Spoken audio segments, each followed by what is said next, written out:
Hello my dear friends, दोस्तों कैसे हो आप सब। आई होप कि आप सब अच्छे होंगे। माय डियर फ्रेंड्स, मैं आपको बता दूं कि आज मैं क्लास 9 का जो न्यू वाली एनसीईआरटी है आज मैं उसे पढ़ाऊंगी। और वो आपकी उस न्यू वाली एनसीईआरटी का जो है वो सामाजिक का बुक है। और मैं आपको बता दूं कि वहाँ पे मैंने लिखा भी है कि लोकतांत्रिक राजनीति, यानी कि क्लास 9 की आज मैं आपको पढ़ाने वाली हूँ जो लोकतांत्रिक की राजनीति की पहला बुक है वो, यानी कि वो न्यू वाली एनसीईआरटी है क्लास 9 की। तो आज हम लोग उसका पहला लेक्चर यानी कि फर्स्ट लेसन ही पढ़ेंगे। तो फर्स्ट लेसन में उसका ये पहला लेक्चर होगा। माय डियर फ्रेंड्स, दोस्तों मैं आपको बता दूं कि आज हम लोग जिस पॉइंट पे चर्चा करने वाले हैं तो उस लेसन का मैंने यहाँ पे नाम लिखा है, आप देख सकते हो, आपका पार्ट 1 है। और वो जो बुक है वो सामाजिक की बुक है, ठीक, जिसका नाम है उस मतलब आपके उस बुक का नाम है क्या, लोकतांत्रिक राजनीति, यानी कि फर्स्ट। यहाँ पे फर्स्ट आप देख रहे हो ना, तो जब ये तो 9 का मैं पढ़ा रही हूँ, लेकिन जब आप 10 का पढ़ोगे ना तो 10 का यहाँ पे सेकेंड का, इसका फर्स्ट और सेकेंड भी है। तो आप 10 में इसका सेकेंड वाला पार्ट पढ़ोगे, ठीक है। तो अभी आप 9 में इसका फर्स्ट ही पढ़ोगे। तो आज हम लोग इसी पॉइंट्स पे चर्चा करने वाले हैं। माय डियर फ्रेंड्स, आज का जो आपका जो लेसन है ना, ये लोकतांत्रिक वाला, ये बहुत ही इम्पॉर्टेंट है, ठीक है। आज ये वाला वीडियो बहुत ही आप लोग ध्यान से पढ़ना, क्योंकि आप लोग के लिए समझना बहुत इम्पॉर्टेंट है कि लोकतंत्र है क्या, ठीक है दोस्तों। तो चलिए यहाँ पे अपना टॉपिक हम स्टार्ट करते हैं। तो यहाँ पे देखिए पार्ट 1 चल रहा है, लोकतंत्र क्या है, लोकतंत्र क्यों, ठीक है। और भी तो कोई शासन पद्धति हो सकती थी, ठीक है, राजतंत्र भी तो हो सकता था। तो आज ये सब बातें पे हम लोग चर्चा करने वाले हैं। तो उससे पहले आप इसे समझने से पहले आप लोग यहाँ कुछ पॉइंट्स को मैंने नोट किया है। तो कुछ पॉइंट्स क्या हैं, जैसे कि यहाँ पे फर्स्ट पॉइंट ये है कि लोकतंत्र क्या है, ठीक है। सबसे पहले जब आप भी लोकतंत्र शब्द को सुनते हो तो आपके मन में ये प्रश्न आता है कि है क्या लोकतंत्र, ठीक है, लोकतंत्र है क्या। तो आज मैं आपको ये बताऊंगी, इस पॉइंट्स के माध्यम से आपको पकड़ना है कि लोकतंत्र की परिभाषा क्या हो सकती है, क्या होता है लोकतंत्र। तो यहाँ पे मैंने फर्स्ट पॉइंट यही लिखा है, क्योंकि जब तक आप लोकतंत्र के शब्द को, इसके अर्थ को नहीं स्पष्ट कर लेते तब तक आपको इसके अंतर्गत जो भी प्रणाली है, जो भी शासन पद्धति है, आप उसे नहीं समझ पाओगे। तो इसलिए मैंने सबसे पहला पॉइंट यही लिखा है कि लोकतंत्र है क्या। दोस्तों आपकी जो क्लास 9th की मैं ये बुक पढ़ा रही हूँ, इसमें कुछ पॉइंट्स उसके यानी कि पहले लेसन में कुछ पॉइंट्स दिए गए हैं। वो पॉइंट्स क्या हैं, तो वो पॉइंट्स कुछ इस टाइप्स के हैं। तो मैंने उस पॉइंट्स को यहाँ पे इसलिए लिखा है ताकि आप लोग सिर्फ पॉइंट्स के माध्यम से उसके अंतर्गत क्या बातें कही गई हैं आप उसे पॉइंट्स के माध्यम से ही समझ सको, ठीक है। देखो बुक में तो जो भी चीज़ें लिखी जाती हैं पता नहीं किस तरीके से लिख दिया जाता है कि हम लोग को थोड़ा कम समझ में आता है, ठीक है। लेकिन जब आप उसे और किसी जैसे कि और कहीं अपने तरीके से पढ़ते हो, समझते हो, अगर उसे कोई और व्यक्ति पढ़ाता है तो थोड़ा आसानी से समझ में आ जाता है। तो यहाँ पे आपके बुक में मैंने यहाँ पे कुछ पॉइंट्स मैंने जब पढ़ा तो वहाँ पे ये कुछ पॉइंट्स लिखे थे, जैसे कि लोकतंत्र क्या है। और उसमें आप पढ़ोगे ना तो उसमें बहुत से एग्जाम्पल के माध्यम से आपको समझाया गया है। तो आपको थोड़ा उसको समझने में कठिनाइयाँ हो सकती है, लेकिन यहाँ पे मैं आपको सिर्फ पॉइंट्स के माध्यम से बात को पकड़ना बताऊँगी कि आपको पॉइंट्स, यहाँ पे पॉइंट्स जैसे लिखा है कि लोकतंत्र है क्या। तो अभी मैं जब आपको ये वाला पॉइंट क्लियर कर दूंगी तब आप जो आपकी बुक में पॉइंट्स है आप उसके अंतर्गत क्या बातें कही गई हैं आप उसे आसानी से पकड़ ले जाओगे। तो यहाँ पे सिर्फ और सिर्फ मेरा मेन उद्देश्य ये है कि आप पॉइंट्स के माध्यम से जो बातें उसके अंतर्गत लिखी गई हैं आप उसे पकड़ सको, आप उसे समझ सको, ठीक है। तो यहाँ पे देखो, तो सबसे पहला पॉइंट क्या है कि लोकतंत्र क्या है। दूसरा पॉइंट क्या है, दूसरा पॉइंट ये है कि लोकतंत्र ही क्यों, ठीक है, लोकतंत्र ही क्यों। यहाँ पे तो राजतंत्र भी हो सकता था, कुलीन तंत्र भी हो सकता था, तानाशाही भी हो सकता था, बट यहाँ पे लोकतंत्र की ही जिक्र क्यों किया जा रहा है। तो हम लोग इस पॉइंट को भी समझेंगे। तीसरा पॉइंट क्या है, तीसरा पॉइंट ये है कि लोकतंत्र का बेहतर अर्थ क्या है। मतलब अगर हम लोकतंत्र जो शब्द है इसके गहराइयों में जाएं तो इसका क्या मतलब, क्या अर्थ निकलेगा, क्या तात्पर्य होगा इसका, तो हम ये इस बात को भी समझेंगे। अब यहाँ पे देखो मैंने जो यहाँ पे आपका जो 4 पॉइंट है वो क्या है, लोकतंत्र की विशेषताएं क्या है। तो देखो एग्जाम में खास तौर पे आपको लोकतंत्र की विशेषता बहुत ज़्यादा पूछता है। तो लोकतंत्र की जो विशेषता है ना दोस्तों, मैं आपको बता दूं, जब मैं आपको आगे लक्ष्मीकांत की बुक पढ़ाऊंगी तो उसमें बहुत गहराइयों से आपको समझना होगा। लेकिन अभी जो आपको यहाँ पे मैं ये सारे पॉइंट पढ़ा रही हूँ ये सिर्फ और सिर्फ आपके एनसीईआरटी लेवल तक ही सीमित है, ठीक है। इसमें सिर्फ आप ये समझोगे कि लोकतंत्र है क्या, लोकतंत्र ही क्यों, लोकतंत्र का 72 अर्थ। लेकिन अगर हम इसके 72 अर्थ की बात करें, गहराइयों में जाएं, तो आप वहाँ पे जाने के बाद हम उसके अंतर्गत ये सब जानेंगे कि लोकतंत्र का उदय कैसे होता है, ठीक है, लोकतंत्र का जन्म कैसे होता है, फिर लोकतंत्र आता कैसे है, फिर लोकतंत्र का न्यू कैसे पढ़ती है। ये सारी बातें हम तब समझ पाएंगे जब हम आपको आगे लक्ष्मीकांत की बुक पढ़ाएंगे।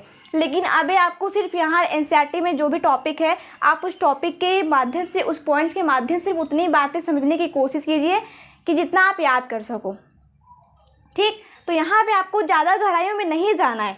आपको ज़्यादा गहराइयों में ना जाने के बजाय आपको सिर्फ पॉइंट्स पर ध्यान देना है और इस पॉइंट्स के अर्थ को समझ लेना है। आप इसे समझ लेते हो ना, तो यहीं से आपके मन में, अगर आप इसे अच्छे से पढ़ते हो इस सारे पॉइंट्स को, तो यहीं से आपके मन में ये सारे क्वेश्चन उठने लगेंगे कि क्यों, क्या था तानाशाही, क्या था कुलीन तंत्र, क्या था प्रजातंत्र। ये सारी बातें आप जब यहाँ से जानने लगोगे तो आप देखो, फिर बीए में जब आपकी जो हिस्ट्री होगी, आप जो हिस्ट्री आप लोगे, जो भी सब्जेक्ट लोगे, तो वहाँ पे जो आपको हिस्ट्री पढ़ने को मिलेगी ना, तो उसमें आपको कुलीन तंत्र, प्रजातंत्र, ये सब के बारे में बताया गया है एकदम डिटेल से, ठीक है। तो आप वहाँ पे आपको इंटरेस्टिंग लगेगा ये लेसन। तो दोस्तों यहाँ पे आपको ये समझना है, यहाँ पे जो आपके पॉइंट्स हैं, आपको सिर्फ पॉइंट के माध्यम से बातों को समझना है, ठीक है। और अगर आप अपनी बुक पढ़ते हो, जो मैं जहाँ से, मतलब जो बुक में पढ़ा रही हूँ, उस बुक में आपको ये जो पॉइंट दिया गया है, उस पॉइंट्स के अंतर्गत कुछ बातें ऐसे समझाई गई हैं जो आपको नहीं समझ में आएगी, ठीक है। तो यहाँ पे आप सिर्फ इतना समझो कि जो पॉइंट है, सिर्फ उसके माध्यम से बात को पकड़ो कि आप यहाँ पे कह क्या रहा है, ठीक है। तो यहाँ पे चलिए हम स्टार्ट करते हैं। तो सबसे पहले समझते हैं कि लोकतंत्र क्या है, लोकतंत्र है क्या। तो जानते हो कि लोकतंत्र क्या है, लोकतंत्र एक क्या है, मैं आपको बताती हूँ। देखो, लोकतंत्र क्या है, लोकतंत्र एक प्रजातंत्र है, प्रजातंत्र, ठीक है। अब समझो, अब कहोगे आप कि लोकतंत्र एक प्रजातंत्र है, तो ये प्रजातंत्र क्या होता है। तो आप यहाँ से ये समझो, प्रजातंत्र एक ऐसा तंत्र है, मतलब ये क्या जानते हो, ये एक शासन,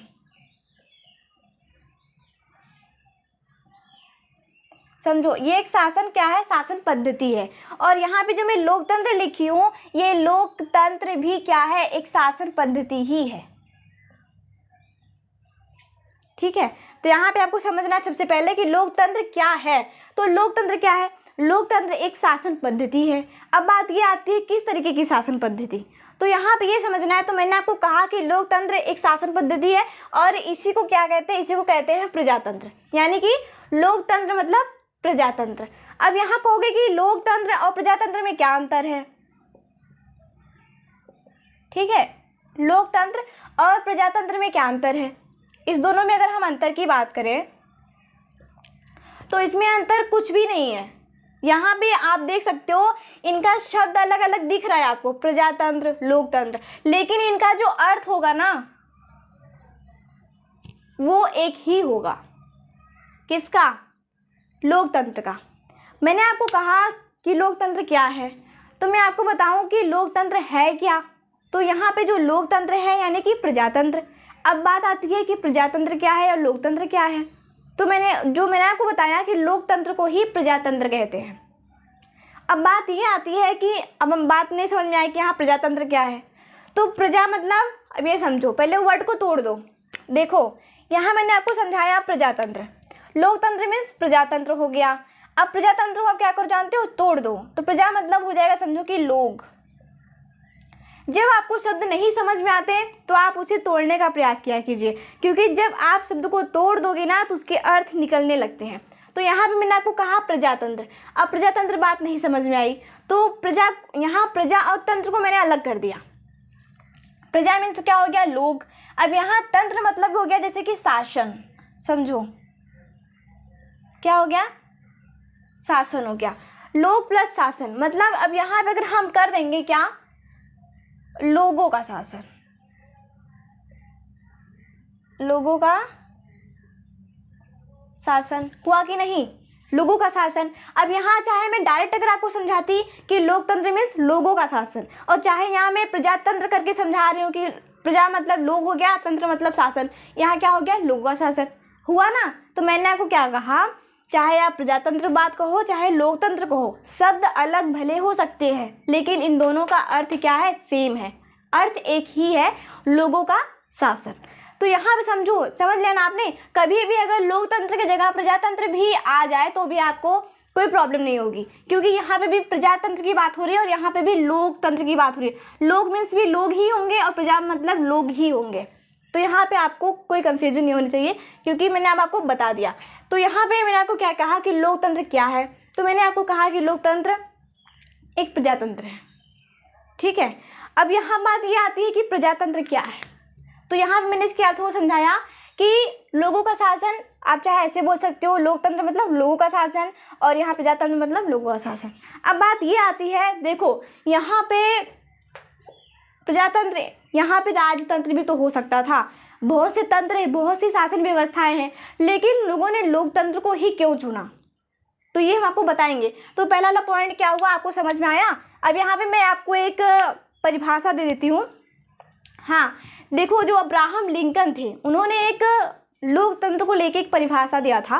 उन्होंने स्पष्ट किया था कि लोगों के द्वारा, लोगों के लिए और लोगों के ऊपर किया जाने वाला शासन ही क्या होता है, लोकतांत्रिक शासन होता है।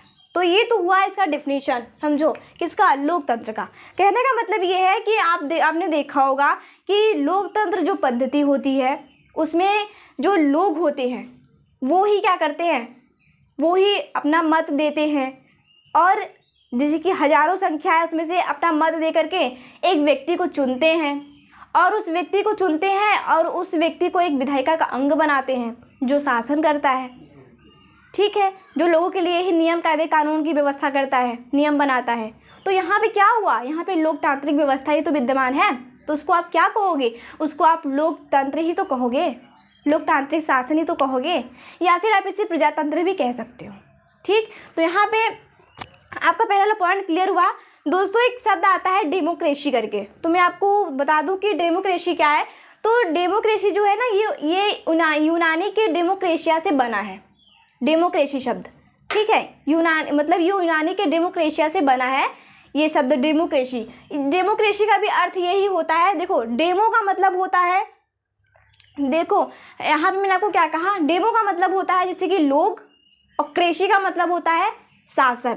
तो यहाँ पे भी इसका मतलब क्या हुआ, लोगों का शासन। तो यहाँ पे तीन बातें आ जाती हैं, एक तो प्रजातंत्र हो गया, लोकतंत्र हो गया, और फिर जो तीसरा आता है वो क्या आता है, डेमोक्रेसी, डेमोक्रेसी, ठीक है। तो यहाँ पे भी अगर आपको डेमोक्रेसी भी शब्द सुनने को मिल जाए तो भी आपको कोई प्रॉब्लम नहीं होगी। यहाँ पे डेमोक्रेसी, प्रजातंत्र या फिर लोकतंत्र, इन तीनों शब्द का जो अर्थ है वो एक ही है, लेकिन यहाँ पे शब्द अलग अलग हैं, ठीक है। अब यहाँ पे मैंने आपको कहा जो डेमोक्रेसी है ये यूनानी के किससे बना है, डेमोक्रेशिया से बना है, डेमोक्रेशिया से बना है, डेमोक्रेशिया शब्द से बना है क्या, ये डेमोक्रेसी। अब यहाँ पे डेमो का जो मतलब होता है, समझो आप, जो यहाँ पे डेमो का मतलब होता है, डेमो, हाँ यहाँ पे डेमोस का मतलब जानते हो क्या हो जाता है, यहाँ पे इसका मतलब होगा लोग, और यहाँ पे क्रेशिया का मतलब क्या हो जाएगा, क्रेशिया का मतलब हो जाएगा क्या, शासन। तो इस तरीके से आप क्या कहोगे, अब इसको जोड़ दो, डेमोक्रेशिया, अब जब इसे जोड़ोगे तो यहाँ पे डेमोक्रेशिया का मतलब हो जाएगा लोगों का शासन, ठीक है, लोगों का शासन। तो बात क्या हुआ, एक ही हुआ ना, लोगों का शासन। फिर मैंने यहाँ पे प्रजातंत्र को भी समझाया, लोगों का शासन। फिर यहाँ पे मैंने आपको लोकतंत्र ही समझाया, लोकतंत्र मतलब लोक मतलब जनता हो गई, तंत्र मतलब शासन, यानी जनता का शासन या फिर लोगों का शासन, बात तो एक हुआ। तो यहाँ पे मेरे कहने का मतलब ये है कि अगर आपको डेमोक्रेसी, प्रजातंत्र, लोकतंत्र शब्द मिले तो आपको कोई डाउट नहीं होगा, क्योंकि मैंने आपको समझा दिया कि यहाँ पे भले शब्द अलग है लेकिन यहाँ पे इनका अर्थ एक ही है। अब आपको यहाँ पे पकड़ना कैसे है, अगर आपको मिल गया तो देख सकते हो कि प्रजातंत्र में भी प्रजा मतलब लोग आ रहा है, और लोकतंत्र में मतलब कि लोग मतलब जनता यानी प्रजा ही आ रही है, और डेमोक्रेसी तो मतलब मैं आपको समझा ही दिया कि डेमो मतलब क्या हो गया, मैंने आपको बताया कि डेमो मतलब लोग हो गए जैसे, और क्रेशिया मतलब क्या हो गया, शासन। तो आप जोड़ दोगे तो क्या हो जाएगा, लोगों का शासन यानी जनता का शासन। तो ये बात क्लियर हुई। अब ये याद रखना कि जो डेमोक्रेसी है ये यूनानी के डेमोक्रेशिया शब्द से बना है। हाँ, तो ये बातें तो क्लियर हुई। अब बात आप कहने का मतलब ये है कि आपका ये वाला पॉइंट तो क्लियर हो गया कि लोकतंत्र क्या है, यानी कि प्रजातंत्र। तो ये सब पॉइंट्स क्लियर हो गए। अब हम आगे चलें। देखिए हम आगे चलते हैं। अब आपका जो दूसरा पॉइंट है, अब दूसरे पॉइंट को समझते हैं।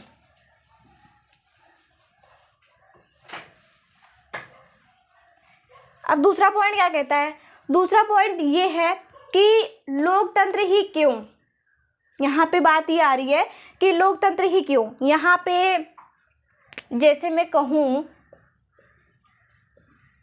राजतंत्र, कुलीन तंत्र,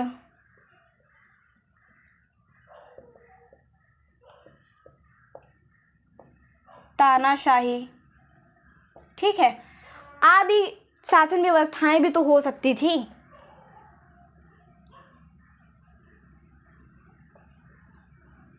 आदि शासन व्यवस्था भी तो हो सकती थी।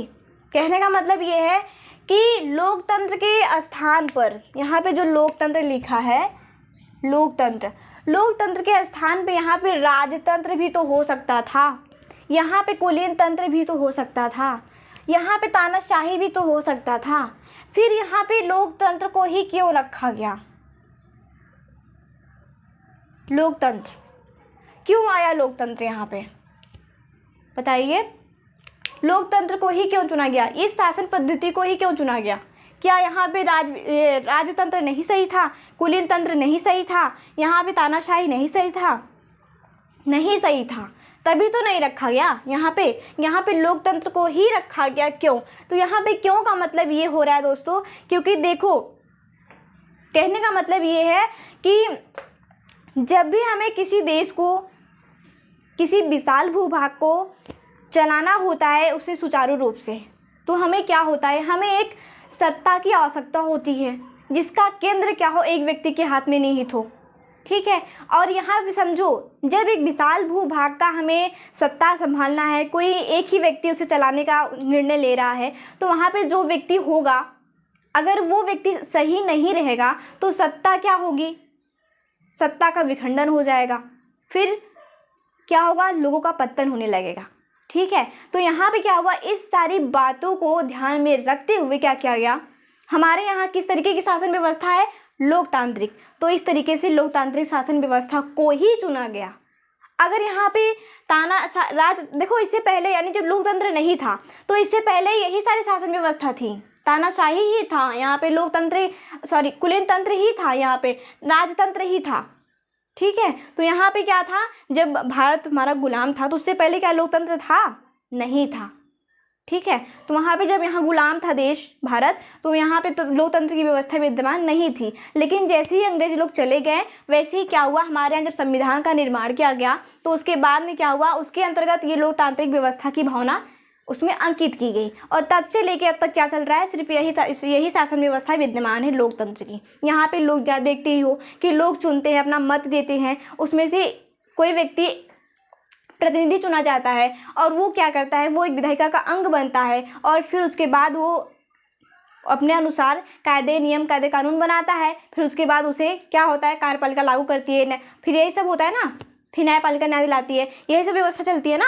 तो यहाँ पे मैं यही मैं आपको बताने का प्रयास कर रही हूँ कि लोकतंत्र ही क्यों। तो भाई मैंने आपको कहा कि जब आपको एक विशाल भूभाग का वो देखना है, क्या जैसे कि मान लो ये एक क्षेत्र हो गया इतना बड़ा, ठीक है। अब जब यहाँ पे आपको इतने सारे भूभाग का देख रेख करना है तो यहाँ पे भाई केंद्र में तो कोई एक व्यक्ति निहित होगा। और यहाँ पे क्या होगा? जरूरी नहीं है कि यहाँ पे देश में बहुत सारे लोग हैं तो सब पढ़े लिखे ही हों, ठीक है। तो यहाँ पे सारी व्यवस्था को ध्यान में रखते हुए ताकि इस पूरे क्षेत्र को अच्छे से चलाया जा सके, इस बात को ध्यान में रखते हुए यहाँ पे क्या किया गया? केंद्र में कोई एक ऐसा व्यक्ति बैठता है जो इस सारे क्षेत्र का देख रेख अच्छे ढंग से कर सकता हो। तो यहाँ पे क्या हुआ? ये सारी व्यवस्था को देखते हुए यहाँ पे क्या किया गया? लोकतंत्र ही व्यवस्था को चुना गया। और यहाँ पे लोग ही क्या करते हैं? जो यहाँ केंद्र में जो व्यक्ति बैठता है उसको कौन चुनता है? उसको यहाँ के लोग ही तो चुनते हैं, अपना मत देते हैं। फिर उसके बाद उसको यहाँ पे केंद्र में भेज देते हैं सत्ता पे, और यहाँ पे वो बैठकर नियम कायदे कानून बनाता है। किसके लिए? अब मैं आपको थोड़ा मैं बताती हूँ। देखिए, लोकतांत्रिक व्यवस्था में क्या चीज़ें हैं? लोकतंत्र, ठीक है। लोकतंत्र में आपको एक व्यवस्था इस ऐसे देखने को मिलेगी। देखिए, सबसे पहले तो जो लोग होते हैं वो अपने ही मत से एक व्यक्ति को चुनते हैं। यहाँ पे समझो, यहाँ पे एक व्यक्ति हो गया, ठीक है, फिर उसके नीचे फिर यहाँ पे एक व्यक्ति हो गया, फिर उसके नीचे यहाँ पे एक व्यक्ति हो गया। तो यहाँ पे क्या होता है, यहाँ पे जो, अब देखो यहाँ पे जनता है, यहाँ पे क्या है, यहाँ पे जनता है। अब यहाँ पे जनता है, अब जनता क्या कर रही है, जनता अपना मत दे रही है। अब ये अपना मत देकर क्या कर रही है, अपना प्रतिनिधि चुन रही है। और जब ये अपना प्रतिनिधि चुन रही है तो यहाँ पे क्या हो रहा है, यहाँ पे इन्होंने अपना प्रतिनिधि चुना।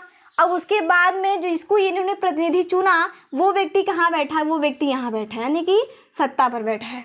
अब समझो, अब देखो, जो व्यक्ति यहाँ पे बैठा है वो व्यक्ति कहाँ से गया, वो व्यक्ति जनता के बीच में से तो गया। कैसे गया?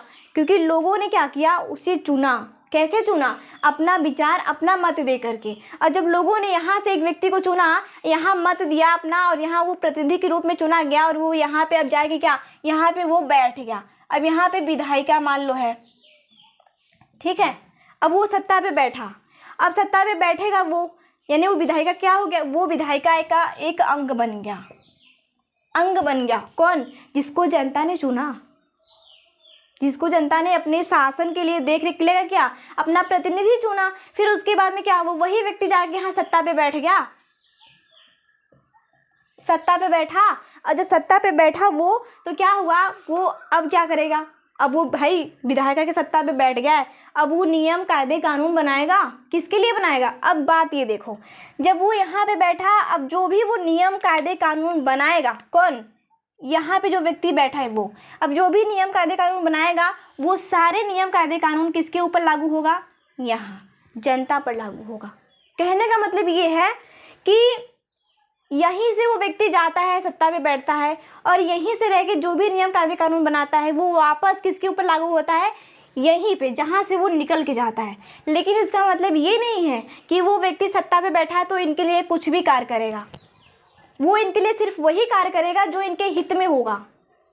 अगर वो ज़्यादा 23-22 करेंगे ना, तो यहाँ पे जो जनता इनको यहाँ पे चुना है, वो ठीक नीचे यहाँ पे इनको ले आके गिरा देगी।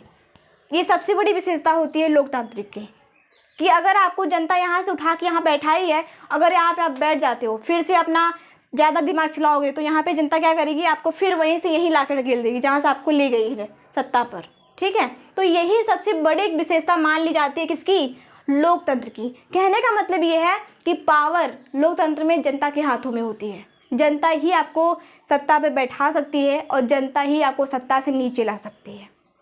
ठीक है, तो यहाँ पे इस तरीके के यहाँ पे आपको दो चीज़ें देखने को मिला। पहला, यहाँ तो आपको विशेषता देखने को मिली, लोकतंत्र की विशेषता आपको देखने को मिल गई कि जनता यहीं से लोग जनता के बीच में से ही एक सत्ता पर बैठता है और सत्ता पे बैठ के अपना नियम कायदे कानून बनाता है। वो नियम कायदे कानून जनता के ऊपर लागू होता है। और अगर यहाँ पे इन्होंने यहाँ पे सत्ता पे बैठे, अगर यहाँ से ये कुछ ऐसा कार्य करते हैं जो जनता के अहित में होता है, फिर यही जब जनता गुस्सा हो जाएगी तो इनको क्या करेगी, फिर यहीं से यहाँ ये गए हैं ना, फिर यहीं से वापस ही यहीं आ जाएंगे।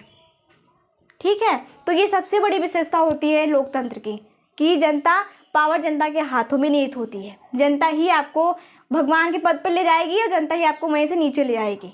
ठीक है, बात तो समझ में आई।